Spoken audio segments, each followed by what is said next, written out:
Hello, my name is Alexa Gurrola-Martinez, and today I will be covering applied behavior analysis. So, what is applied behavior analysis?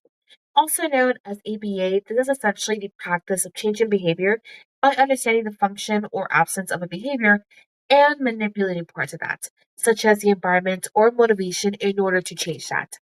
So, what a therapist will do, they will assess in three steps.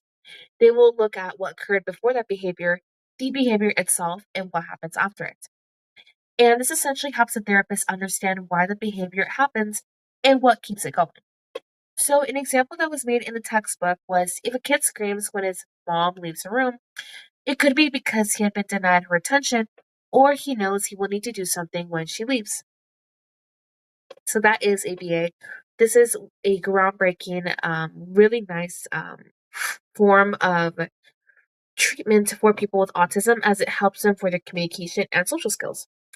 So, when it comes to where does ABA take place, it can be done in three different places. First and foremost, it can be done at a child's home, and this is typically done for early intervention. Second place that can be done is at a school. They can be done there, but however, it's a little bit less hours that may be needed for that child specifically. And in a school setting, education is a focus too. So it's not as focused for ABA compared to a clinic or the home itself. And then the third place is the outpatient clinics. And this is done since a lot of families tend to pay them out of pocket. And insurances tend to deny it in some states. So again, it leads for a lot of people to pay it out of pocket at these clinics for ABA for the kids. And when it comes to the financials, again, of ABA, for different states, it can be hard for people to get it covered by state funds and insurance. And as a result, a lot of families are forced to pay ABA out of pocket. In addition, insurance companies kind of make it a little bit harder for people with other disorders to take ABA, since a lot of companies tend to prefer to only stick it to people with autism and close it at that without offering it to different people with different disorders.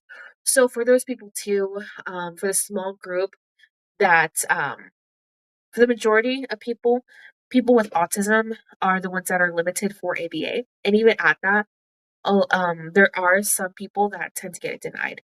So it's a little bit hard and a little bit difficult for families navigating with a child with autism to be purchasing the access for ABA. But the effectiveness has been shown immensely, especially in China. So in 2024, three experts came to Huang Guo and Wei Hongxu. I apologize if I didn't pronounce that correctly. They did this in a large-scale study about the effectiveness of ABA. So essentially, 60 individuals were selected into two groups, the control and the experimental group. And compared to the control group, the experimental group, after having numerous sessions of ABA, showed significant levels of improvement for their social and communication skills, and in turn helped them a lot in their daily lives. And this also enhanced their emotional and social development. And this article is one of many articles that show the effectiveness of ABA, as it not only helps the person to communicate better and have more of a social comfortness towards people, it also makes a further improvement into their lives compared to people who did not take ABA. So this was a really interesting study about the effectiveness of ABA, and thank you so much for watching this, and I hope you guys have an excellent day. Thank you.